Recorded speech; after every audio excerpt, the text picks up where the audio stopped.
Hello வணக்கம் நண்பர்களே. Cholan real எஸ்டேட்டுக்கு தங்களை அன்புடன் வரவேற்கிறோம். நம்ம இப்ப பார்க்கக்கூடிய பூமி எங்க அமைஞ்சிருக்குன்னு பாத்தீங்கன்னா திண்டுக்கல் மாவட்டம் வடமாறுக்கு அருகில தாங்க இந்த இடம் அமைஞ்சிருக்கு.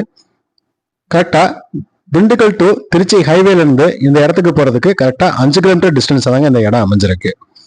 இந்த இடத்தோட பிளஸ் என்னன்னு பாத்தீங்க அப்படின்னா ரோட் பேஸ்ல இந்த இடம் அமைஞ்சிருக்குங்க. இந்த இடத்தோட மொத்த பரப்பளவு அப்படின்னு பாத்துக்கிட்டோம்னா 61 சென்ட். இந்த 61 சென்ட்டுமே 200 அடி ரோட் பேஸ்ல இந்த இடம் அமைஞ்சிருக்குங்க. இந்த இடத்தோட மண்ணு தரம் அப்படின்னு பாத்தீங்கன்னா வீடியோல பார்த்தாலே தெரியும், செம்மண் பூமி தாங்க. இந்த இடத்துக்கு ஒரே டாக்குமெண்ட் தான், சிங்கிள் சைன் தான், டைரக்ட் ஓனர் தாங்க. வாங்க டைரக்டா ஓனர்கிட்ட சிட்டிங் பேசிக்கலாம். இந்த இடத்துக்கு ஓனர் கேட்குற அமௌண்ட் பாத்தீங்க அப்படின்னா பெர் சென்ட்டுக்கு 25,000 ரூபாய் கேட்கறாங்க. வாங்க டைரக்டா ஓனர்கிட்ட உட்காந்து சிட்டிங் பேசிக்கலாம். புதுசா பாக்குறவங்க மறக்காம லைக் பண்ணுங்க, ஷேர் பண்ணுங்க, சப்ஸ்கிரைப் பண்ணுங்க, மறக்காம பெல் ஐக்கானை கிளிக் பண்ணுங்க. அப்பதான் நம்ம போடக்கூடிய ஒவ்வொரு வீடியோகளும் உங்களுக்கு நோட்டிபிகேஷனா வந்து சேரும். மேலும் விவரங்களுக்கு டிஸ்கிரிப்ஷன்ல கொடுத்துருக்க நம்பருக்கு கால் பண்ணுங்க.